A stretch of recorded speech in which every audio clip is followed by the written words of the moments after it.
যতদিন না আমাকে গুলি করে মারবে ততদিন এইসব কথা বেরিয়ে যাবে, সব মিলে যাবে। তো আমাদের যে ছোট্ট টিম, সেই ছোট্ট টিম থেকে আমি গবেষণার মাধ্যমে এস্টাবলিশ করেছি 50 থেকে 87 মধ্যে এমনকি আজকের দিন পর্যন্ত কোনো উদ্বাস্তু সন্তানের নাগরিকত্ব নেই। তাদের ধরবে, পুশব্যাক করবে এবং তাদের ওই 10 লাখ টাকা ফাইন। তো আজকে আমরা একটু মানিকবাবুর কাছ থেকে জানতে চাইবো একটু বিশদে যে কেন উনি মনে করছেন ওনার কনসেপ্টটা ঠিক এবং সুকৃতি রঞ্জন বাবুর কনসেপ্টটা ভুল। তো সেই হিসেবে আপনি যদি আমার যেটা প্রথম প্রশ্ন থাকবে, আপনি একটুখানি যে সামারি করে বলুন উনি কি বলছেন এবং কোথায় ভুল করছেন এবং আপনি কি বলছেন। দেখুন, আমি উনার বই পড়ে এই নাগরিকত্ব বিষয়টা একটু বোঝার চেষ্টা করেছি। আমি বেসিক্যালি উপন্যাস লেখার কারণে আমি গভীরে যেতাম। তো সেটা কাজ করতে করতে সুকৃতিদার অনেকগুলো জিনিস আমি বুঝলাম, কিন্তু পরবর্তী সময় যেটা আমি বুঝতে পারলাম সেটা হলো একদম 2003 সালে যখন আইনটা হলো, মানে সিএ 2003, তখন থেকেই সুকৃতিদার নানা রকম ভাবে মিসগাইড করেছে জনগণকে এবং পশ্চিমবঙ্গের বিভিন্ন গণসংগঠন, রাজনৈতিক দল, মতুয়ারা, এরা সবাই ওকে বিশ্বাস করে এবং আজকের তারিখ পর্যন্ত উনি কিন্তু মানুষকে ওনার একটা ইমেজ নিয়ে গিয়ে বোঝাচ্ছে যে যেটার অর্থ হচ্ছে বাঙালি জাতির আর অস্তিত্ব থাকবে না। তিনি দুটো জিনিস বলেছেন গুরুত্বপূর্ণ এখন। একটা হচ্ছে সিএ 2019 যেটা হয়েছিল সেইটা আমাদের দীর্ঘ আন্দোলনের ফল উনি বলেছেন। 2, এই আইনে 2014 31শে ডিসেম্বরের আগে যারা এসেছেন যদি হিন্দু হন, বাংলাদেশ, পাকিস্তান, আফগানিস্তান থেকে, তাহলে তিনি বৈধ হয়ে গেছেন। আগে ছিলেন ইল্লিগাল, এখন হয়ে গেলেন বৈধ। এখন আবার তিনি বলছেন না, আমি এটা বলছি বৈধ বসবাসকারী, নাগরিক নয়, বৈধ বসবাসকারী। আমার বক্তব্য হচ্ছে যে বৈধ বসবাসকারী বলে কোনো কথা সংবিধান বা আইনে নেই, এটা একটা ফেক কথা। আর আমার যেটা মনে হয়েছে যে এই কথাটা যখনই তিনি বলেছেন তখনই উদ্বাস্তু মানুষদের একটা বিরাট অংশ, বিশেষ করে মতুয়ারা, তারা মনে করেছে আমরা তো বৈধ হয়ে গেছি, তাহলে আমরা আন্দোলন করব কেন? ফলে কেউ আন্দোলন করেনি। এবার আমরা সুকৃতিদাকে যতবার বলেছি যে এরকম কোনো প্রবিধান নেই, কারণ আইনে কি বলছে?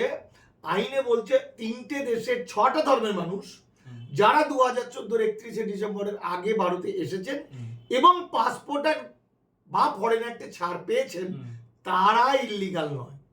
তাহলে পাসপোর্ট অ্যাক্ট বা ফরেন অ্যাক্টে ছাড় পেতে গেলে ছাড় চাইতে হবে। ছাড় চাইতে গেলে তাকে এই ফরেন রেজিস্ট্রেশন ডিপার্টমেন্টে আবেদন করতে হবে। আবেদন করলে তাকে একটা লং টার্ম ভিসা দিচ্ছে, তাই তো? তাহলে লোকেরা মনে করছে আমরা ছাড় পাচ্ছি, কিন্তু আজকে যখন যে মানুষগুলোকে পুশব্যাক করছে, যে মানুষগুলোকে ধরছে, গ্রেপ্তার করছে, এরা বেশিটাই কিন্তু 2014 অনেক আগে এসছে, 30-40 বছর আগে আসছে। তাহলে ওরা যদি বৈধ হয় তাহলে এরা ধরা পড়ছে কেন? 1। 2 নম্বর হচ্ছে এরা কেউ পাসপোর্ট অ্যাক্ট, ফরেন অ্যাক্টে ছাড় পায়নি, কারণ ছাড় চায়নি, কারণ ছাড় চাইতে যাওয়ার নিয়মটা জানতো না। ওই যে বলেছে যে পাসপোর্ট অ্যাক্ট বা ফরেন অ্যাক্টে যারা ছাড় পেয়েছে, তো পাসপোর্ট অ্যাক্টে কি লেখা আছে? ওই 3টে দেশে 6টা ধর্মের মানুষ যারা ধর্মীয় নির্যাতনের কারণে বা ভয়ে ভারত সরকারের কাছে আশ্রয় প্রার্থী হয়েছে, 6 শেল্টার চেয়েছে, তো শেল্টার তো কেউ চাইনি। তাহলে সুকৃতিদা যে কথাটা বলেছেন আজকের তারিখ পর্যন্ত, হতে পারে তিনি আমার বয়োজ্যেষ্ঠ, হতে পারে তার লেখা থেকে আমি শিখেছি প্রথম দিকে, কিন্তু আজকে পর্যন্ত তিনি একই কথা বলছেন। আর তার কথা শুনে উদ্বাস্তুরা বিভ্রান্ত হচ্ছে, মনে করছে আমি তো বৈধ হয়ে গেছি। আর বিজেপি বলছে যারা ধরা পড়ছে তারা মুসলমান, নামটা পাল্টে হিন্দু হয়েছে। এরকম করে করে সময়টা এগিয়ে যেতে যেতে যেতে যেতে আজকে চরবর ঢিস, তার মানে আজকে শেষ জায়গায় চলে এসেছে। এখন আর সেই অর্থে কিছু করার নেই। এটা ধরপাকড় এই জন্য এখন আপনি বলছেন সব জায়গায় হচ্ছে। এটা একটা নতুন আইন করে দিয়েছে, যেটা ইমিগ্রেশন অ্যান্ড ফরেনার্স অ্যাক্ট, যেটা যারা পাসপোর্ট ভিসা ছাড়া 1952 সালের পরে এসছে, ফিরে যায়নি বা পাসপোর্ট ভিসা নিয়ে আসেনি, তাদের 10 লক্ষ টাকা পর্যন্ত ফাইন, 7 বছর পর্যন্ত জেল এবং পুশব্যাক। তাদের ছেলেমেয়েরা লেখাপড়া শিখতে পারবে না, তারা হসপিটালে ভর্তি পারবে না, এটা পরে কোনোদিন আপনার সঙ্গে আলোচনা করবো। কিন্তু সুকৃতিদার মতো একজন বয়োজ্যেষ্ঠ মানুষ, একজন স্বনামধন্য মানুষের প্রতি আমার এই রাগ, আমি রাগই বলবো, আলটিমেটলি তো রাগের জায়গায় গেছে, আমি তো তাকে সম্মান জানাতে পারছি না। আমি দেশভাগে বলিয়া মানুষ নই, সেই যন্ত্রণাটা হয়তো জানি না। আমি স্বাধীনতাকে ভোগ করার পরিবারের লোক।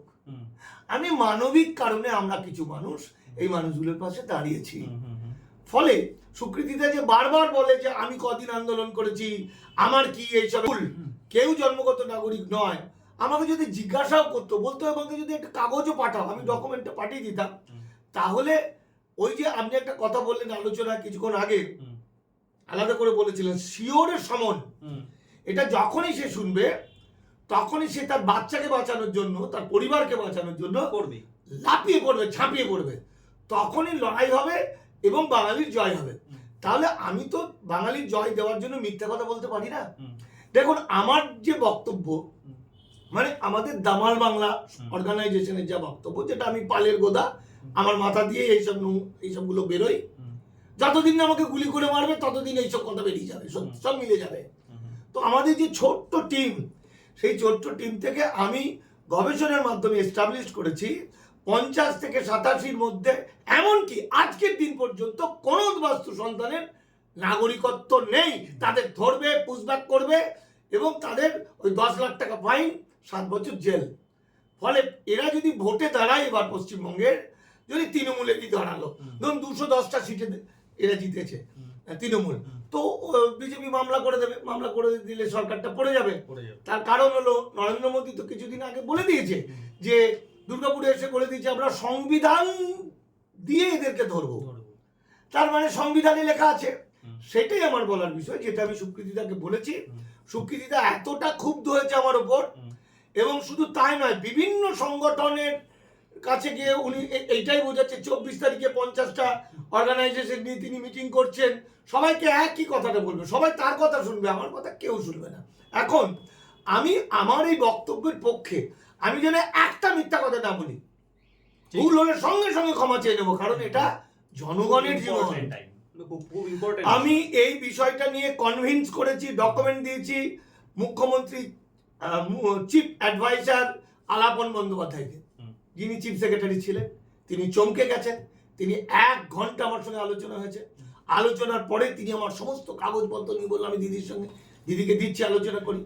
আমি যে ইংরাজিতে যে ওয়েবসাইটে, যেটা ইংরাজিতে আছে, যেটা গভর্নমেন্ট ওয়েবসাইটে, সেটা পরিকল্পিতভাবেই রাষ্ট্র, ভারত সরকার একটা লাইন বাদ দিয়ে দিয়েছে, যেটা আমি আপনাকে বলেছি, আপনিও বলেছেন বাদ দিয়েছে। আপনি তো এলিতেলি এতরালি নন, আপনি কলেজে পড়ান, আপনি চীনের ওখানে খুব, চীন দেশও বড় কিছু কাজ করেন, আপনি সমাজের একজন প্রতিষ্ঠিত, আপনি নিজে একজন ব্রাহ্মণ সন্তান হয়ে আপনি একাধিকবার ব্রাহ্মণ্যবাদের বিরুদ্ধে আপনি লড়াই করছেন, আপনি হিন্দু মুসলমানের মিলন হওয়ার জন্য লাগাতার চেষ্টা করছেন। ফলে আপনি যখন আমার প্রথম দিন আমার কাছে শুনেছিলেন, শুনে আমাকে ধন্যবাদ জানিয়েছিলেন এবং আমাকে যেন আপনি জড়িয়ে ধরার মতো, যে এরকম সত্যি কথা মানুষকে জানাতে হবে, কথা ভয়াবহ একটা আপনি বলেছিলেন। তো তারপরে আমি এই কথাগুলো বলার পর আমি বললাম, এই সত্যিটা যদি বাঙালি জানতে পারে, তাহলে নরেন্দ্র মোদী, অমিত শাহ, বিজেপি সব শেষ হয়ে যাবে। কারণ সব মানুষ নেমে পড়বে পথে। কারণ এখন যে আইন, যে SIR যেটা হচ্ছে, সেটাতে যদি সব না ধরে, তাও কয়েকদিন পরও ধরে দেবে। কারণ বাংলাকে এবং বাঙালি জাতিকে কৃতদাস বানানোর একটা পরিকল্পনা চলছে। তাহলে আপনাকে আপনি বলুন তো, এবার আসল জায়গায় যায়, আপনি বলুন তো, যে যদি আমি তার মধ্যে আরেকটা কথা বলি, ওই সুকৃতিদা 2003-এর গল্প বলছে, ওটা কি, চিঠিটা কি লিখেছে, যে 2003-এর সুকৃতিবাবু বলছে নাগরিকত্বের কাট অফ ডেট 2003 হতে পারে, বিহারের ক্ষেত্রে হয়েছে, পশ্চিমবঙ্গে 2002 হতে পারে, মানিকবাবু এটাকে আপনি মনে রাখবেন বা ভাববেন। আরে ভাই, আমি আজকের তারিখ পর্যন্ত যে আইন আছে সেটা দেখবো, আমি ভবিষ্যতে কি হবে সেটা তো বিজেপি বলবে। মানে আপনি বলছেন তাহলে উনি যে বলেছেন যে বিহারে 2003 সালের ভোটার তালিকায় নাম আছে বলে যখন ইলেকশন কমিশন বলছে অন্য আর কোনো কাগজ লাগবে না, এটা কি ইলেকশন কমিশন বলেছে? আমি এটা জানি না, কিন্তু 2003-এ যদি ইলেকশন কমিশন একটা মারাত্মক কথা বলেছে যে সংবিধানের 326 ধারা অনুযায়ী কিন্তু আমরা এটা করব। 326 নম্বর ধারা কি বলছে? নাগরিকদের যখন 18 বছর বয়স হবে তখন তারা ভোটাধিকার পাবে। হু ইজ নাগরিক? আর্টিকেল 5 এবং 6 যেটা এখানে বলছে। এবং সুকৃতি বাবু যেটা 2003-এর কথা বলছে, 2003-এর যদি সার্টিফিকেট থাকে তাহলে সেই বাচ্চাটার বাবা মা পড়বে এভাবে আস্তে আস্তে এইরকম করতে করতে তো 52 পর্যন্ত চলে আসবে। মানে আপনি বলছেন 2003 সালের ওটা আসলে একটা টোপ। একটা টোপ। কারণ 2003-এ যার নাম আছে তার বাবা মা তার আগে এসছে অনেক বছর, তার বাবা মা এরকম, এটা তো একটা ফ্যামিলি ট্রি। তারপর সংবিধান অনুযায়ী আমাদের ভারতবর্ষের নাগরিকত্ব, সেটা আমি একটু পরে যাচ্ছি। তার আগে যেটা বলছি, সুকৃতিবাবু 2003-এ কি হবে এসব কথা বলবে কেন? তাহলে মানুষ আন্দোলন করবে না। সুকৃতিবাবু আবার কি বলছে যে সিএতে তো আবেদন করছে লোকে, কাগজ থাকলে অনেকেই তো নাগরিকত্ব পাচ্ছে। মানে সিএ 2003-এ আবেদন করার তো কোনো রাইট নেই, কারণ এরা তো বৈধ, এরা এই মানুষগুলো যারা দেশভাগে বলি হয়ে এসছেন বা পরের দিকে যারা এসছে তারা পাসপোর্ট অ্যাক্ট ফরেন অ্যাক্টে বৈধ পথে আসেননি, বৈধ পথে আসেনি, পাসপোর্ট ফরেনার্স অ্যাক্টে ছাড় পায়নি। এর মানে ওই সুবিধাটা শুধুমাত্র যে কজন ওই বৈধ পথে এসছে যার সংখ্যা খুবই নগণ্য, ওদের জন্য লাগু, ওদের জন্য লাগবে। এবং মারাত্মক হচ্ছে সুকৃতি রঞ্জন বিশ্বাস পাসপোর্ট অ্যাক্ট ফরেন অ্যাক্টকে গুরুত্বই দিচ্ছে না। আর ওই দুটোই তো মূল, উনি ওই দুটোকে বলছেন না কিছুতেই। তো ঘটনা হচ্ছে যে পাসপোর্ট অ্যাক্ট ফরেন অ্যাক্ট অনুযায়ী যা কি, দেখুন এনআরসি ফেনআরসি সব ঢপের গল্প। এনআরসিটা কি? এটা লিস্ট। সংবিধান বলে দিয়েছে কারা নাগরিক, এনআরসি মানে নাগরিকদের তালিকা লিস্ট।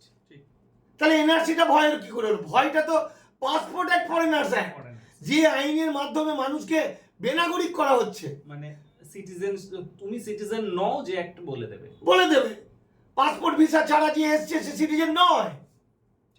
তো ফলত সুকৃতিবাবু মানুষকে বিভ্রান্ত করে যাতে মানুষ সিএ 2003-এ 19-এ কেউ আবেদন করে। আরে ভাই, আমরা তো অ্যাক্টিভিস্ট, আমরা তো শুধুমাত্র ওই লেখাপড়া যারা কাগজে লেখার লোক নই, আমাদের প্রথম কাজ সমাজকর্মী। আমি যখন দেখুন একই ওয়েবসাইটে ভুলটা কোথায় দেখে নিন, এবং এই ভুলটা রাষ্ট্র কিভাবে করেছে। সুকৃতি রঞ্জন বিশ্বাস দাদাকে ভারত সরকারের ব্রাহ্মণ্যবাদী রাষ্ট্র নেতারা 2003-এই পাকড়াও করেছে। তখন থেকেই তিনি মানুষকে এরকম করছেন, ভুল বোঝাচ্ছে। তিনি তো পণ্ডিত ব্যক্তি, আজকে পর্যন্ত ওকে রাখা হয়েছে, আজকে পর্যন্ত মিথ্যা কথাগুলো বলছে। সুকৃতি রঞ্জন বলছেন যে 2014 আগে যারা এসছে তারা বৈধ হয়ে গেছে। কবিয়াল অসীম সরকার বিজেপি তারা বলছে 2014 আগে যারা এসছে তারা বৈধ হয়ে গেছে। একই তো, কোনো পার্থক্য নেই। সুকৃতি রঞ্জন বলছে 2014 পর যারা কি জানো এই সিএতে যারা আবেদন করবে তারা অনেকেই নাগরিকত্ব পাবে, আবার অনেকে পাবে না। আবার এরাও তাই বলছে, বিজেপিও তাই বলছে, অসীম সরকারও তাই বলছে। সুকৃতি রঞ্জন অভিযোগ করেছে আমি কেন বলেছি যে 31,313 জনের বেশি সিএতে আবেদন করতে পারবে না, পারবে না তো। বলেছে যারা 2014 31শে ডিসেম্বরের আগে পাসপোর্ট অ্যাক্ট ফরেন অ্যাক্টে যারা ছাড় পেয়েছে, এবং আমি তো সুকৃতিদার কাছ থেকেই পেয়েছিলাম জয়েন্ট পার্লামেন্টারি কমিটি রিপোর্ট। এই যে আনন্দবাজার থেকে বিভিন্ন পেপারে বেরোলো সেটা সুকৃতিদা আমাকে দিয়েছিল। সেখানে লেখা আছে 31,313 জন সুযোগ পেয়েছে, লং টার্ম ভিসা পেয়েছে, তারা আশ্রয় চেয়েছিল। তারপরে আরো কিছু হতে পারে, কেন না 18ই ডিসেম্বর 2023 ওই ডেটটাকে বাড়িয়েছিল, সেটা ওয়েবসাইটের মিনিস্ট্রি অফ হোমে আছে, যেটা আমি সবাইকে বলি। সেখানে বলে দিয়েছে কারা কারা লং টার্ম ভিসা চায়, সেই তারা একটা ফর্ম দিয়েছিল, সেই ফর্মটা ফিল আপ করে সেখানেও হয়তো আরো 100-200 লোক পেয়েছে। তাহলে সুকৃতি বাবু যে বলছে আমি মিথ্যা কথা বলছি, কোথা থেকে? তার মানে উনি মানুষকে বিভ্রান্ত করছেন, আর আজ আর বিভ্রান্ত থেকে বাঁচার কোনো রাস্তা নেই। যাই হোক, এবার দেখুন আমি এই যে একই পোর্টাল গভর্নমেন্টের, মিনিস্ট্রি অফ হোমের সম্ভবত বা গভর্নমেন্টের পোর্টাল, দেখুন এখানে কি লেখা আছে, আপনি এটা পড়ে দিন ভুলটা কোথায় হচ্ছে। ভুলটা হচ্ছে দেখুন, except as provided in subsection 2, every person born in India on or after 26th day of January 1950 but before the first day of July 1987, comma comma, মানে 1987 পর্যন্ত যারা জন্মগ্রহণ করেছে তারা নাগরিক। তো তারপরে লাইনটা তো আর নেই যে বাংলায় যেটা আছে, এই লাইনটা অ্যাবসেন্ট পুরোপুরি, এটাই আমি তো দেখলাম। হ্যাঁ, এই রূপ প্রারম্ভে বা হওয়ার পরে জন্মে আছেন এবং যার এই লাইনটা অমিট করে দিয়েছে, এটা একদম ইচ্ছা করে বাঙালিকে omit করা। ঠকানোর জন্য। আমি দেখেছি অনেক এবং এই লাইনটা দেখে অধিকাংশ কিন্তু চলে এসেছে, অনেকেই ভুলটা করেছে। রাস্তাঘাটে অনেক শিক্ষিত ছেলেমেয়েরা হয়তো আমার কাছে শুনলো, টিভিতে দেখে যে সোশ্যাল মিডিয়ায় দেখে দাড়ি ফাড়ি নিয়ে শুভেন্দুকে গালাগালি দিচ্ছে, দিয়ে আমার কাছে শোনে। শোনার পরে কিছুক্ষণ পরে এগিয়ে গিয়ে মোবাইলে খুলে নেয়, দিয়ে এই সিটিজেন বাই বার্থ দেখার পর দেখে যে এই লেখাটা দেখার পর এমনটা লেখা নেই যে জন্মাতে হবে আর মা বা বাবা কেউ একজন হতে হবে। দিয়ে আমার দিকে তাকিয়ে না মনে মনে সুরে বাচ্চা বলে পালায়। মানে আমি কত সুরের বাচ্চা শুনেছি, সত্যি কথা বলার জন্য সারাদিন সুরের বাচ্চা শুনছি, আর মতো ওরা এমন পেটালো হসপিটালে ভর্তি হচ্ছে এদের বাঁচানোর জন্য। অথচ আন্দোলনটা তখন করা উচিত ছিল, আন্দোলনটা হওয়া উচিত ছিল পাসপোর্ট অ্যাক্ট ফরেনার্স অ্যাক্টের বিরুদ্ধে, যেটা ব্রিটিশ যুগের আইন। সেই আইনটাকে তুমি স্বাধীন ভারতে কেন এইভাবে কড়া করে লাগু করেছো? কেন মানুষকে ভালো করে জানাওনি? আর সংবিধান যেটা বাবা সাহেব আম্বেদকর আমাদের জন্য, মানুষের জন্য একটা অমৃত ফল এনে দিয়েছিল 78-77 বছর আগে, আজকে সেটা ইমপ্লিমেন্ট হচ্ছে 78 বছর পরে, তখন অমৃতটা তো এখন একটা গোগ্রসাপের বিষ হয়ে গেছে। ফলত এখনই বাংলাকে এবং বাঙালি জাতিকে বাঁচাতে আর একটা মুহূর্ত সময় নষ্ট করা যাবে না। যারা মানুষকে ঠকাচ্ছে, সুকৃতি রঞ্জন বিশ্বাসের মতো মানুষ, তাদেরকে প্রশ্ন করা হোক, জেরবার করা হোক। যদি দেখা যায় সে অজ্ঞানত করছে, তাকে ফিরিয়ে নেওয়া হোক।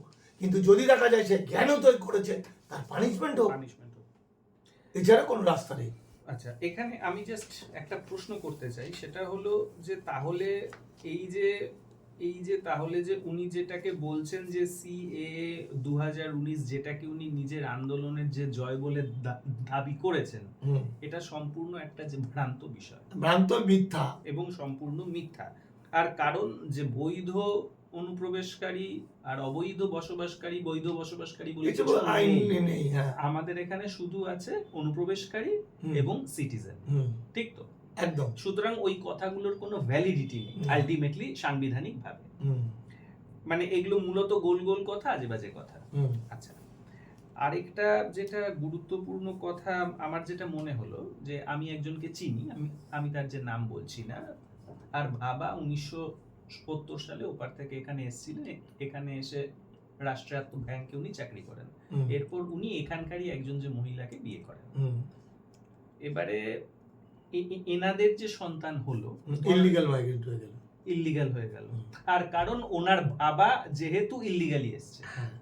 এবং এছাড়াও সংবিধান ছাড়াও 1971-এর 29শে নভেম্বর ভারত সরকারের সার্কুলার আছে, 71-এর 25শে মার্চের পর যারা ঢুকবে তারা কখনো ভারতে নাগরিকত্বের আবেদন করতে পারবে না, তারা ফিরে যাবে। এরা ফিরে যায়নি, অর্থাৎ এনার যে কাগজটা, ডকুমেন্টটাই কিন্তু ধরা পড়ে যাবে। উনি ফলস একটা রেশন কার্ড বানিয়েছিলেন, সেই রেশন কার্ড থেকে একটা নাগরিক না হয়ে সে কিন্তু ভোটার কার্ড বানিয়েছেন। ভোটার কার্ডটা দেখতে একদম অরিজিনাল, কিন্তু আসলে নাগরিক না হওয়া। এই প্রসঙ্গে বলে নিই, লকডাউনের মাঝে যে ভয়ঙ্কর আইনগুলো তৈরি হয়েছে, তার মধ্যে একটা আইন হয়েছে, সেটা হলো ইলেকশন ল অ্যামেন্ডমেন্ট অ্যাক্ট 2021। ইলেকশন ল অ্যামেন্ডমেন্ট অ্যাক্ট 2021 এটা হচ্ছে কোনো ভোটার কার্ড সঠিক কিনা আধার কার্ডের সঙ্গে লিঙ্ক করতে হবে, সেটা সরকার বুঝে নেবে। ঠিক মনে দেখুন, ঠিক ওই সময় আইনটা হওয়ার পরে, মানে আজ থেকে 2 বছর আগে, যখন চোর ধরো জেল ভরো করে আন্দোলন হচ্ছিল, আসলে এটা দৃষ্টি ঘুরিয়ে দিচ্ছিল সিপিএম। তার কারণ তখন ওই ইমপ্লিমেন্ট হচ্ছিল ওই ইলেকশন ল অ্যামেন্ডমেন্ট অ্যাক্ট 6B বলে একটা ফর্ম ফিল আপ করা ছিল, ওইটাই হচ্ছে ওই আইনের ইমপ্লিমেন্টেশনের একটা পার্ট, 6B ফর্ম। সেই সময় আমি অনেক চিৎকার করেছিলাম, কিন্তু আমি সেলিমদাকে বলেছিলাম, এই এপিডিআর কেউ বলেছিলাম, কেউ আমাকে পাত্তা দেয়নি। আলটিমেটলি চোর ধরো জেল ভরো চলেছে। আর বিজেপি আর সিপিএম এরা আমাকে চটি চাঁটা বলেছে, চটি চাঁটা এইসব গালাগালি দিয়েছে, কোটি কোটি টাকা তৃণমূলের কাছে পেয়েছি বলেছে। আর সেই সুযোগে ওরা 6B ফর্ম ফিল আপ করে আধার ভোটার লিঙ্ক করে নিয়েছে, করে ফেলেছে। এটাও একটা চরম ইয়ে করে হ্যাঁ এটাও করেছে। আমি যতগুলো কথা বলেছে, দেখুন আমি তো একজন লেখক মাত্র, আর আমি উকিলও নই, আমি খুব একটা লেখাপড়াও জানি না, কিন্তু যে জিনিসটা আমি দিনরাত সাধনা করছি ভিতরে ঢুকতে ঢুকতে ঢুকতে ঢুকতে আমার মতো যে কোনো লোকই করতে পারতো। এতে আমার নতুনত্ব কিছু নেই, এতে আমার কৃতিত্ব কিছু নেই। আমার কৃতিত্ব আমি সাহসের সঙ্গে আপনি জিনিসটাকে তুলে ধরেছি, ঠিক আছে। তবে আজকে একটা খবর আমরা পেয়েছি, আপনাদের সামনে বলছি, আমি দেখাচ্ছি না। আমি যে কথাটা বললাম এতদিন ধরে বলছিলাম, আজকে একটি জাজমেন্টে দেখলাম উদ্বাস্তু সন্তানদের কোনোদিন জন্মগত নাগরিকত্ব নেই। সুপ্রিম কোর্টের চিফ জাস্টিস চন্দ্রচূড় বাবু, জাস্টিস চন্দ্রচূড় একই কথা বলেছেন। সুতরাং যেহেতু চন্দ্রচূড় বাবু বলেছেন, এই কথাটা অনেকের এবার কাজে লাগবে, রাইট, ঠিক আছে। মানে আসল কথাটা আস্তে আস্তে উঠে আসছে, হ্যাঁ, এবং অলরেডি যেহেতু বহু জায়গায় যে ধরপাকড় শুরু হয়ে গেছে, তার মানে এবার কিন্তু মানে জিনিসটা গোটাচ্ছে। এটা যেমন হচ্ছে সেরকম হচ্ছে। আমার যে সাথীরা আছে, আমার ভাইগুলোর তো ওই ডিজিটাল মিডিয়া আছে, ডিজিটাল মিডিয়া ফেডারেশন, সেই ছেলে মেয়েগুলো আমার এত ভালো, এরাই যেন বিপ্লবী।